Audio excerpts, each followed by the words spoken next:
Om Bhurvuvaswah Tatsaviturvarenyam Bhargo Devasya Dhimahi Dhiyo Yona Prachodayat. May we meditate upon the splendor of the divinity, the supreme effulgence, and may that inspire our thoughts. Good morning. Today's topic is time and eternity. Now, throughout the year, every religious tradition in the world has certain festivals or commemorations that it holds. Some of these are based upon historical events or things that are meaningful to that tradition. Some of these celebrations are based on principles. But every one of these traditions has a certain calendar of events that it observes. Now, some of the principles have spiritual significance, and two in particular are the ones we're going to look at today. Those are time and eternity. Now, 2.5 weeks ago, we celebrated Shivaratri here, and 4 weeks from today is Easter Sunday. So this talk comes right between those two, and both of them are related to these ideas of time and eternity. So let's begin by asking, what is time? How do we experience it? First of all, time is something that's always with us. It's close at hand. There's no setting it aside. There's no escaping from it. Very often we might feel that we don't have enough time. We're feeling stress. Sometimes we feel we're racing against the clock to get something done. We feel that time is running out. If we look at the hands of the clock, or today at a digital readout, we will see that time seems to be an objective, measurable phenomenon that moves at a steady pace. But on the other hand, is this the way we experience time? After an evening with friends, you might say, oh my goodness, where did the time go? And there is that old adage, time flies when you're having fun.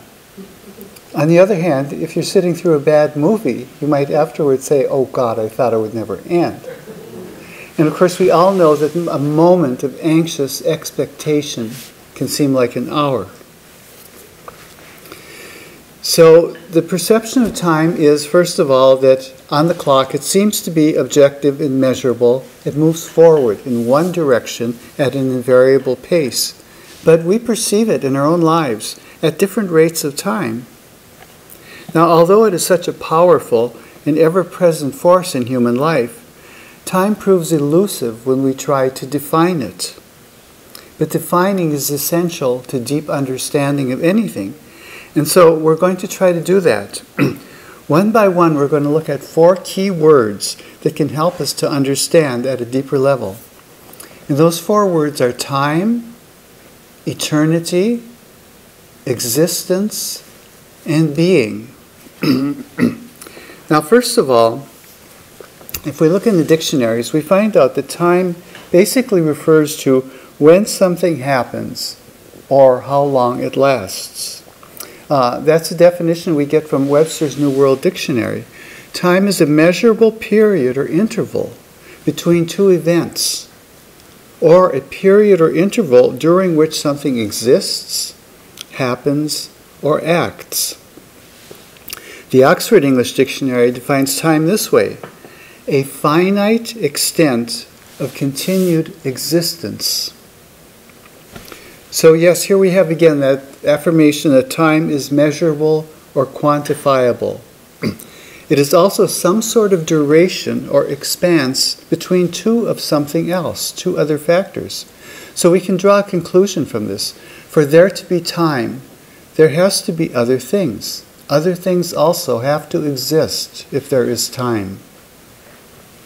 Now, words are carriers of meaning very often, much more than we would think at first glance.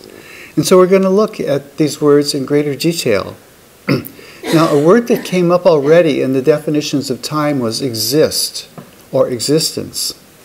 To exist generally means to be or to have reality. Those are definitions that came out of the dictionary. As for the derivation, exist comes from a Latin verb existere, which literally means to step or come forth. to emerge, to appear, to be visible or manifest. That is the definition of existence. Furthermore, the Webster's New World Dictionary says to exist means to be in a given condition or place. So this means that existence has conditions attached to it. Now if we look even deeper, back to the Latin existere, we find that it comes from two other components. The prefix ex, which means from out of or outside of, and sistere, which means to cause to stand. So in Latin, existere meant to cause to stand outside of. So now we can ask ourselves, existence stands outside of what? And I would propose here that we use the word being. Now in casual usage, we generally say that existence means being, that we think that they mean pretty much the same thing. But in fact, they do not mean the same thing. And a lot of confusion arises from this casual use of words. Now, if we want to define things precisely and understand them at a very deep level, we need to have precisely defined terms that we can work with. Now, we have the idea that time is relative, changing, impermanent. It exists outside of being. It comes forth. It is made to stand outside of this being. And what is this being? Being is the eternal source. It's pure, unchanging reality. Vedanta calls it Sat, meaning being, or Brahman. In contrast, we can say that existence can better be defined by the Sanskrit word samsara, this ever-revolving cycle of birth, life, death, and rebirth. So, another way to put it is to say that Brahman is being, existence is becoming. A state of eternal change and evolution. Now, the Oxford English Dictionary again defines time as a finite extent of continued existence. So whatever forms a part of the universe and whatever forms a part of our life and our experience exists in time. It stands outside of or apart from the pure being that is eternity. Now, two other words just came up here in that little sentence, part and apart from. And these give us another clue. If we dig very deeply, we find out that the word time, the English word time, derives ultimately from an ancient reconstructed Indo-European root, which means to part or to separate, to divide. So time is predicated on division, difference, and fragmentation, not on the wholeness that is Brahman, reality, or eternity. Another etymology that is interesting here is the Sanskrit word for time. The word for time is kala, and that derives from the root kal, which means to count. This is cognate with the English term calculate. So again, we have this idea that time is something measurable. Now, Albert Einstein said that time and space are variants coordinated from the observer's own standpoint, in relation to which all else is moving. So I am the observer. Everything is moving in relation to me and my perception in the fields of time and space. And this is very close to Hindu teaching, which says that the true self, or Atman, is the eternal witness, Sakshin. And the world is Jagat. Jagat literally means that which moves. So here again we have that idea of a permanent, eternal self-witness and a moving creation all around it. So again, the idea of being and becoming. Time is measurable both near in every aspect of our daily life from one minute to the next, and it is also measurable in very distant, remote ways. So, more distantly in the life of the cosmos, the sun makes its daily daily journey across the sky, bringing day and night. The moon brings the months. The seasons come and go. Years pass, decades pass, then centuries, then millennia. And all the while, against this moving of time, we have the distant stars and galaxies turning in the vastness of space, and we have living creatures journeying from life to death. Now, religions and philosophies throughout the world see that this whole idea of time presents a fertile field for exploration. And so they think from this we can perhaps get an understanding of the origin of the universe, its structure, how it's put together, its functioning, how everything works, and where it's headed, what the direction is. And so this also relates to us, and how do we get here, what are we doing here, and where are we going? And so for this reason, the whole idea of time is a fertile field of exploration for any religion or philosophy. Now, how do we perceive time? There are different ways.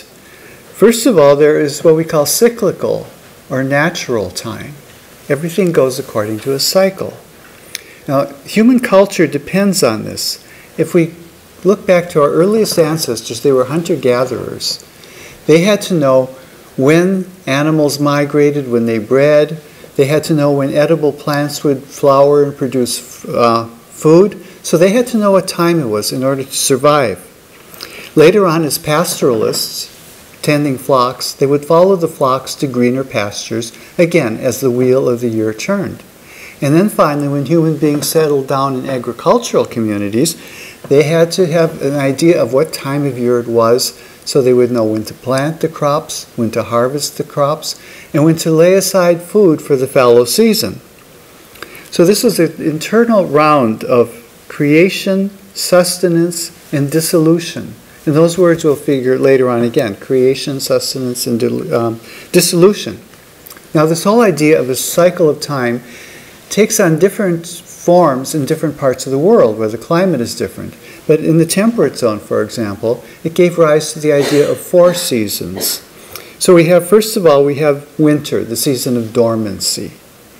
Then we have spring, the season of renewal, where things come back to life.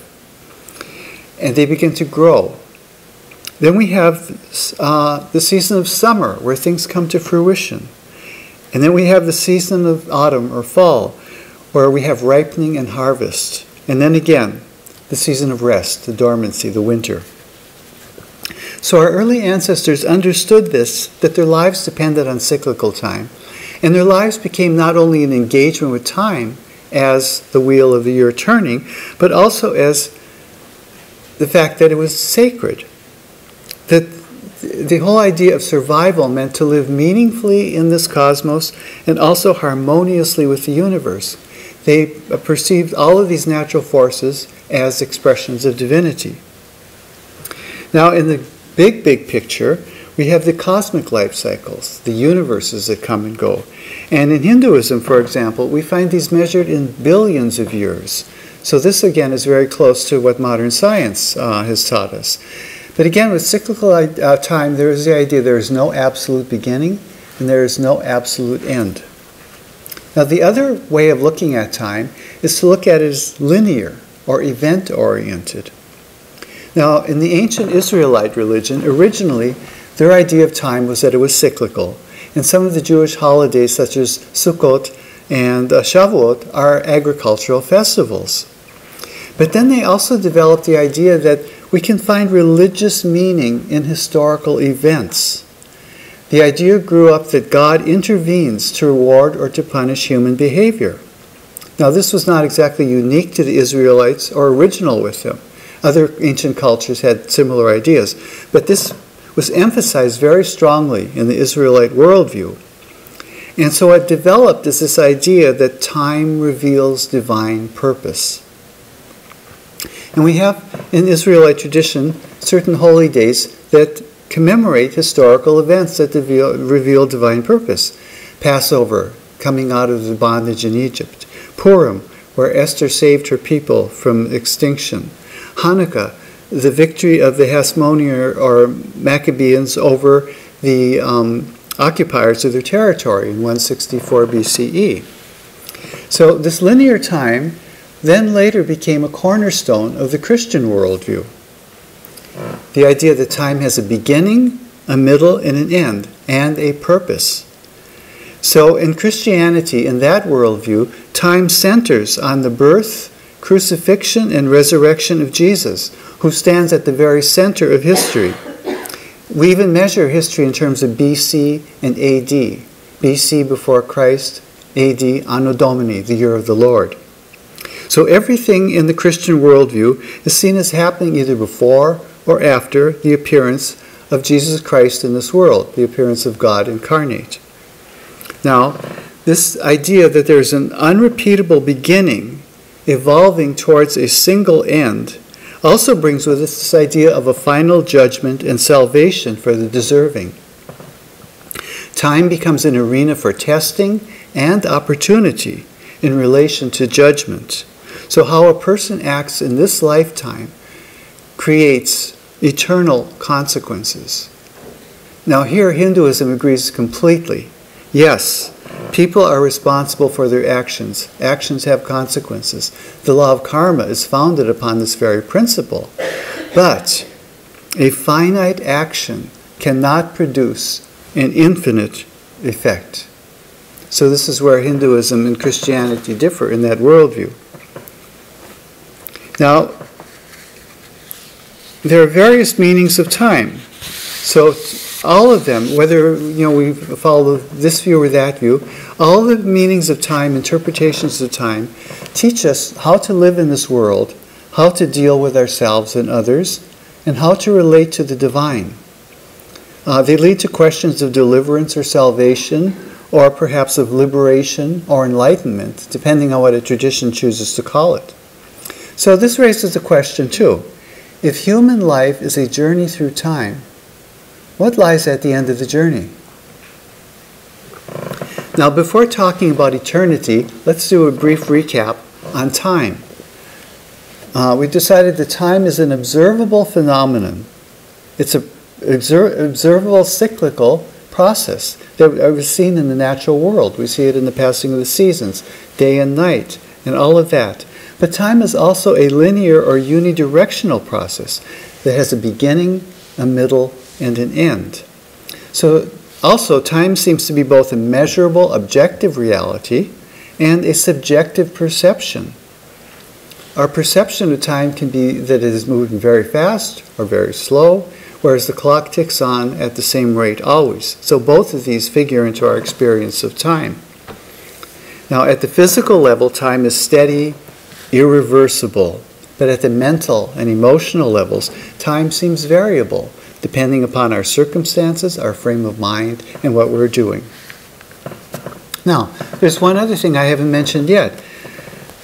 In the outer world, the objective clock ticks on, minute by minute. But in our inner world, our mind jumps between perceptions, thoughts, associations, and memories. We can be here in this moment, and then suddenly we are reliving something from the past, we're anticipating something from the future. So time-wise, at a mental level, time can be all over the place. Now this potency of remembered impressions, called samskaras in Sanskrit, is very much a part of our life. They can spring to life at any moment and take us elsewhere. And even if they don't take us elsewhere, they color the experience of the moment, because every one of us is a product of our past experience.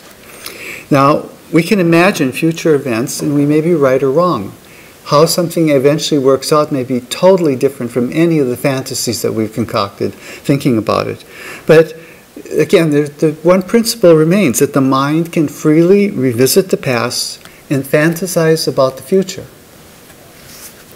Now, let's go on to eternity.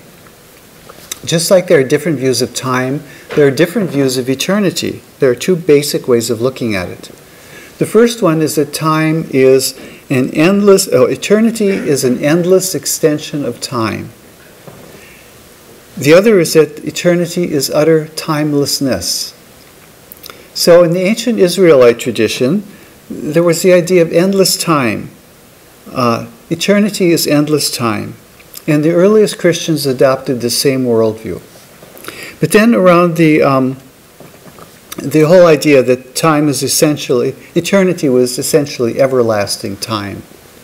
But then in the 4th or 5th century, Augustine came up with a new idea.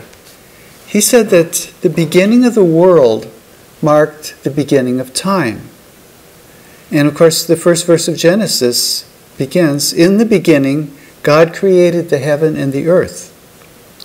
So when God created the natural world, He also created time. What was going on before? There is no before. Only God. For Augustine, eternity and time are eternally different. Eternity is not time extended. Eternity is timelessness. Now we also have a similar idea from Plotinus, the great philosopher who in the West was very close in his thinking to the principles of non-dualistic Vedanta, that eternity is timelessness.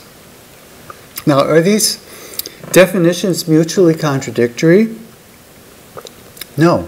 We can't think of eternity without the idea of time. And so we either affirm time or we negate it. We say that eternity is endless time, we're affirming time. If we say that eternity is timelessness, we are negating it. So is there a way to reconcile time and eternity? Yes, there is, and I'll get to that later. Now let's return to what prompted this whole inquiry into time and eternity in the first place, and that is the two holidays of Easter and Shivaratri. Each one of these is based on a narrative with a spiritual message. Each one attempts to deal with the imperfection of our human condition and to settle the troubling question of human mortality. So to understand the meaning of Easter, we have to go all the way back to an ancient myth, the myth of Adam and Eve in the Garden of Eden. There are many mainstream Jewish interpretations to this. There are several Jewish mystical interpretations of what this story means. And I'll go to one from the Kabbalah, Jewish mysticism. And I like this this interpretation, because it has a lot in common with Hindu thought. In this interpretation, the Garden of Eden represents the state of spiritual perfection that is our original nature. Adam and Eve represent the principles of polarity. Each one is the opposite of the other. The serpent represents the power of fragmentation, of taking the wholeness of eternity and making it into the brokenness of the manifest universe. And this power of fragmentation is necessary for the manifestation of the universe, for the whole process of creation to unfold. The tree, which represents the knowledge of good and evil, is a symbol for the experience of duality, the conditions in the here and now. Now, the Christians' interpretation of the story of Adam and Eve is radically different from that. They believe that all the woe, suffering, and imperfection of human existence stems from Adam and Eve's disobedience. And as punishment, God exiled them and their progeny to this present place, where life is harsh and bounded by time. Now, this later developed into the idea of original sin.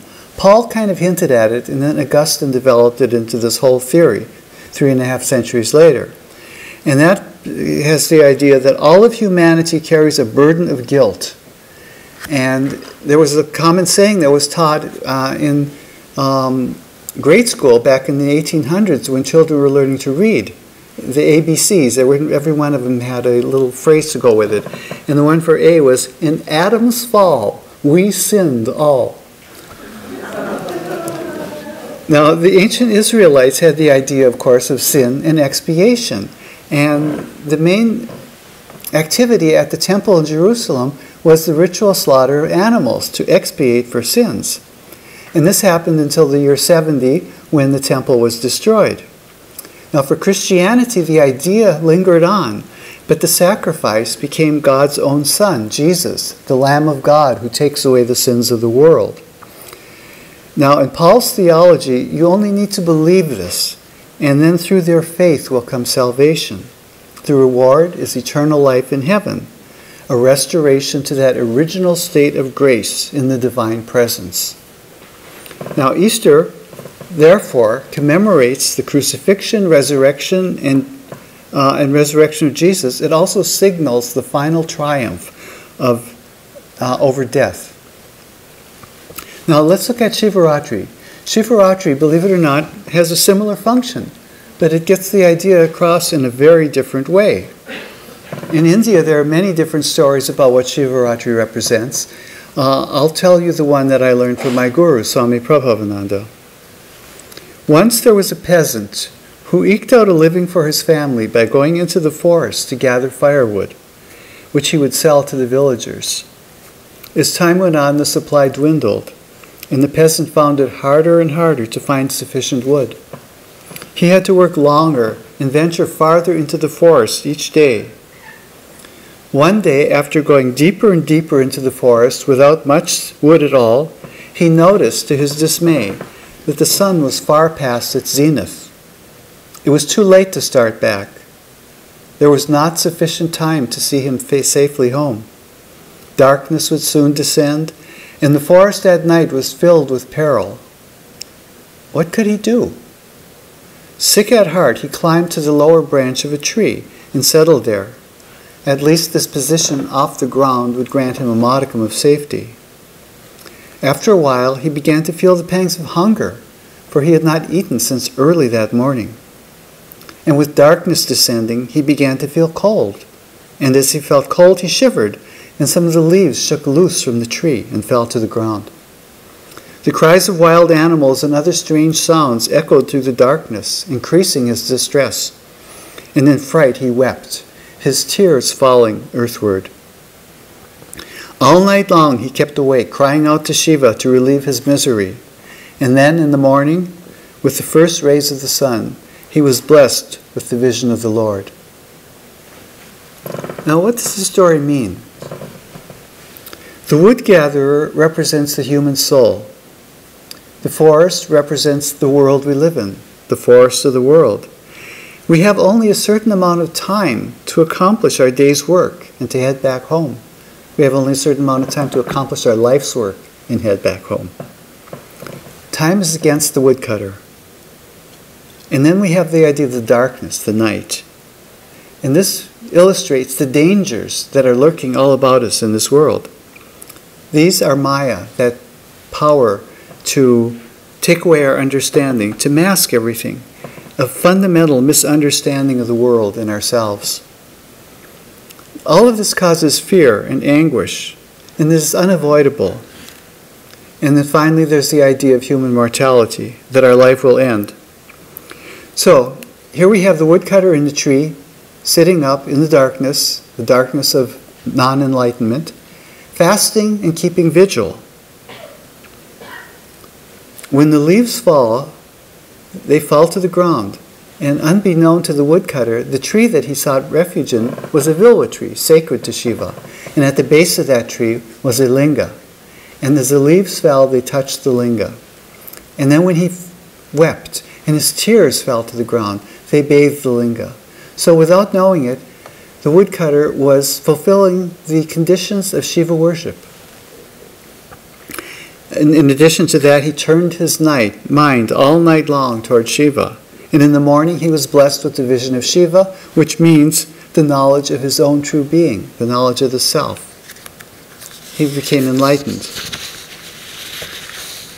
And so at that moment of enlightenment, the woodcutter experienced eternity. And that state of spiritual liberation came to him through the Lord's grace. Now, both Easter and Shivaratri are based on this idea of the Lord's grace, God's grace. Both of these holidays deal with the suffering and imperfection of human life and with the idea of human mortality. And each presents the solution, which involves grace. Now, those similarities aside, there are a great many differences also. Christians view the resurrection of Christ as the pivotal event in history, a unique event, a universal atonement through which suffering humanity is promised eternal life. The Hindu view is quite different. The events of the poor peasant and his experiences are not a unique event in history. As a matter of fact, they are universal to all of human experience, to every human being, at every time, in every place. So they do not lie at the center of history. The idea is that this idea of salvation, liberation, enlightenment is inherently possible in everyone at any time. In the Hindu view, history has no center and time has no eschatological or end-of-the-world function. Time is cyclical overall, ever repeating. We have ever repeating beginnings, middles, and ends. Universes come and go. And so this, in the Hindu view, reflects the idea of God as the creator, sustainer, and dissolver of the universe. A while back I mentioned that those words were going to come up again, the creation, sustenance, and dissolution. But beyond these changing conditions of the beginnings and the middles and the ends lies the changelessness of eternity. So now we're going to look at a view of time as a devotee of Shiva would see it. First of all, the image of Shiva is very often portrayed holding a trident, this three-forked, like a pitchfork with three things. Okay, sorry. The trident represents Shiva's powers of creation, sustenance, and dissolution. Everything has a beginning, a middle, and an end, and this is always repeating with everything. There are many other triads. For example, time, we see it in three ways. We see it as past, present, and future. And where there's time, there's got to be change. Without change, there can be no time. And also, where there is change, we suddenly have to have more than one. As soon as we have the idea of two, there's always going to be a third present. The third is the something that relates or contrasts the two. And so again we have this triad. And still another triad which our experience is based on is the idea that there's a knower, a process of knowing, and something known. So all of this is very much based on these ideas of three. Now, beyond that is the one. Vedanta calls this Para Brahman, the Supreme Brahman. The Shaivites would call him Paramashiva, the Supreme Shiva, meaning pure, infinite, non-dual consciousness. It is even beyond the idea of the absolute. Sri Ramakrishna said that the many come from the one alone. The relative emerges from the absolute. But, as Sri Ramakrishna said, the absolute and the relative belong to one and the same reality. Even when the many disappear, even the idea of the one disappears also. Therefore, it is impossible to explain what Brahman is. The point is that the supreme reality is beyond thought, for thought involves difference, change, and sequence. And difference, change, and sequence are the ingredients of time. A great Shaivite seer who lived 900 years earlier than Ramakrishna said, in Paramashiva, the Supreme Shiva, the yogin rises beyond the experience of Shiva, who is the transcendental void, and attains the higher experience, the highest experience of all. That is the experience of transcendence in immanence and immanence in transcendence. And so this is where the idea that time and eternity become reconciled. And this is known as Paradvaita, the supreme non-dualism. This is the ultimate state of undivided consciousness that excludes nothing and reconciles time and eternity.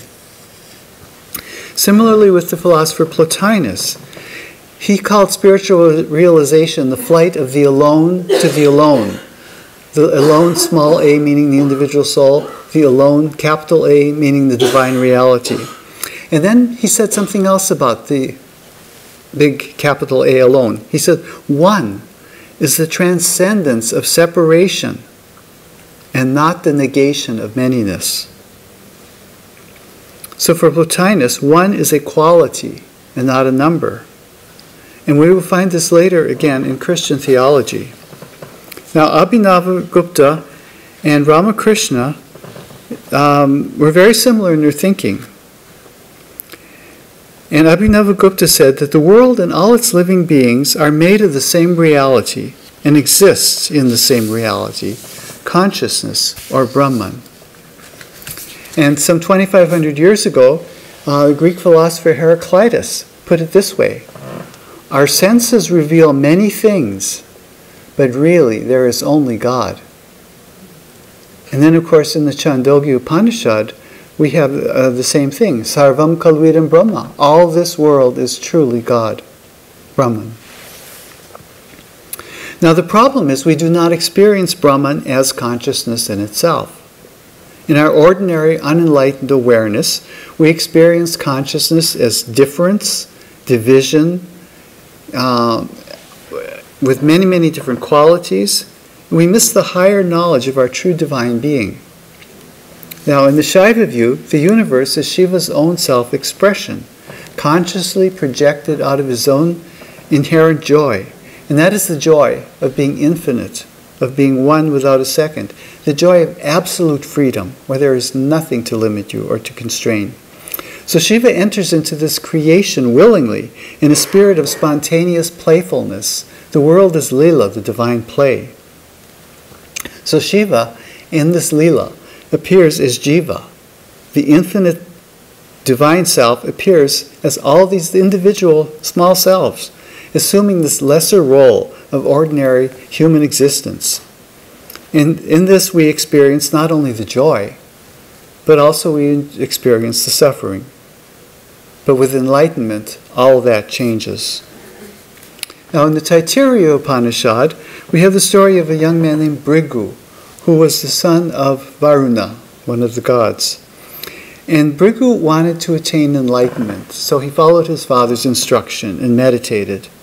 And he performed all of the proper concentration of thought. And in this process, Bhrigu came to know, in turn, one by one, first of all, with ever-deepening insight, that Brahman is matter, Anna. Then Brahman is life, Prana. Then Brahman is mind, Manas. Brahman is intelligence, Vijnana. And so at each and every one of these steps, Varuna urged his son, go deeper, concentrate more. Through concentration, seek to know Brahman. And then finally, here's what happened, the exact words of the Upanishad in translation.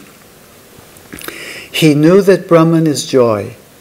For truly, from joy all beings are born. Once born, by joy they live. Toward joy they move, and into joy they merge. So Bhrigu reached enlightenment through concentrating the mind. That is, by taking charge and focusing his total awareness on the divine. And the reason the story is preserved in the Upanishad is to let us know that we too can do this. Now, how do we master time? First of all, if we look at our awareness, we find that what is present to the awareness changes constantly. How many images come to mind during a single day, during an hour, during a minute? Even from second to second, this constant change, this is succession, one thing after another. So we cannot separate time from the perception of objects or the formation of concepts. And this succession depends on the sense of before and after. That is the sense of time. So time, kala, is one with sequence, krama. Now, again, I mentioned early on this whole idea of difference and the fact that the word time, the English word time, derives from an Indo-European root, which means to part or to divide. And so there has to be this difference in this relationship for there to be time.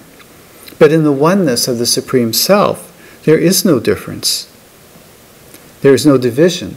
And where consciousness is undivided, there is no time, only eternity. Now, how do we get there? For Christianity, we have the teaching that Easter is the central moment in history. And in biblical theology, there are two words for time. One of these is the Greek word chronos, and the other is the word kairos. Chronos is the word from which we get our English chronic, chronology, chronicle, all of those words. And the chronos refers to this extensiveness of time, the movement of time, the here and now where everything is changing. This is the conditioning under which our mortal lives unfold. But there's a second word for time, which is Kairos. And Kairos suggests a quality. And Plotinus, attempting to describe the divine, said that one denotes not a number, but a quality. So in Christian theology, Kairos came to be a decisive moment, laden with crisis or opportunity. Easter is a moment of Kairos, marked by the crisis of the crucifixion and the opportunity of resurrection and eternal life for the faithful. It is a gift of divine grace. The Shivaratri narrative also concerns a decisive moment laden with crisis and opportunity. Trapped by time and forced to endure a terrifying night in the forest, the wood gatherer responds by directing his mind Godward and attains illumination and liberation through Lord Shiva's unfailing grace. So in a bigger picture, that story is us, the human beings, in this world where time is moving on, bringing both joy and pleasure, but also fear and misery. And how do we respond? Like the woodcutter, we should direct the mind Godward, and in this way, we eventually will attain liberation through divine grace. Now, this idea of grace is rather interesting. We spoke earlier about the emanation or projection of the world, the sustenance of the world, and the dissolution of the world, the beginning, the middle, and the end of all things.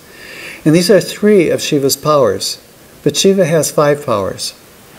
The first one is called Nigraha or Tirodhana. This is the power of veiling, self-veiling. In order for there to be this whole play of creation with the beginnings, the middles, and the ends, Shiva has to veil his own eternity, his oneness, his unchanging reality. So we do not experience that. We experience the change.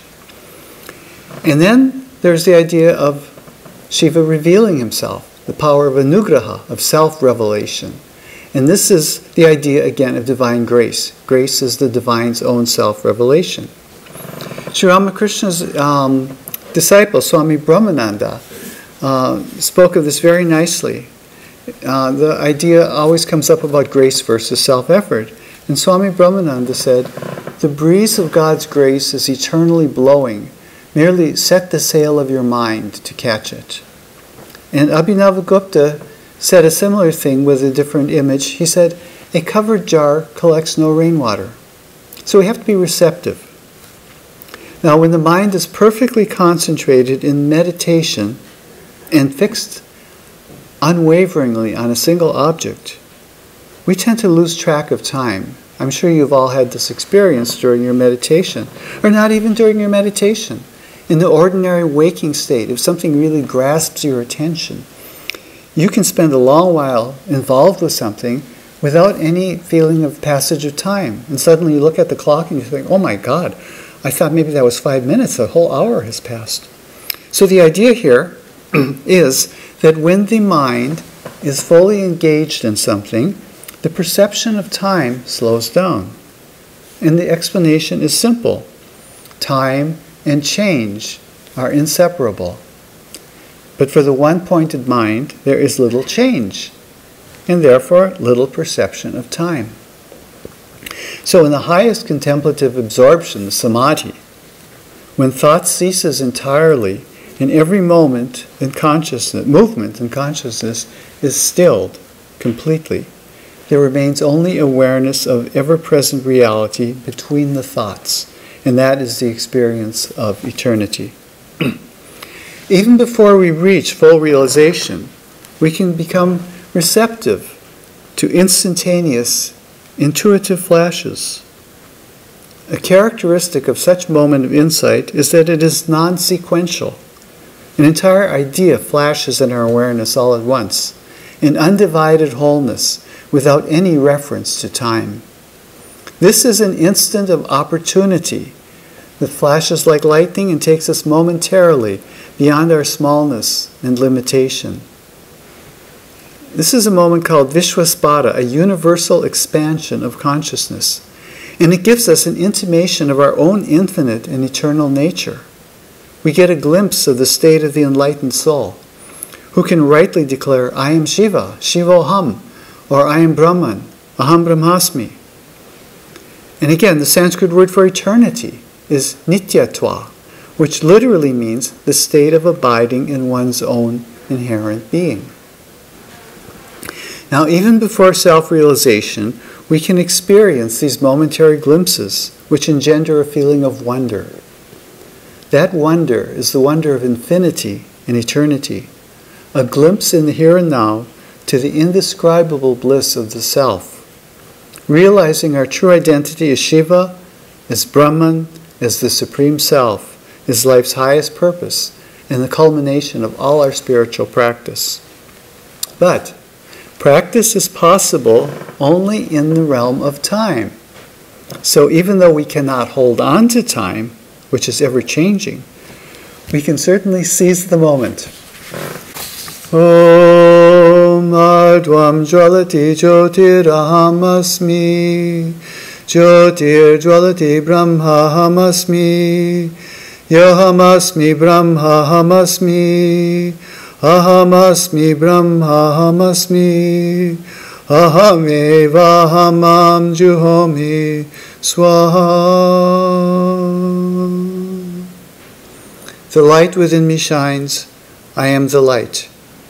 The light that shines brightly, I am that Brahman. That which I am is nothing but Brahman. I am, and I am Brahman. I myself offer myself into the infinite light, which is myself. Om Shanti Shanti Shanti. Peace, peace, peace.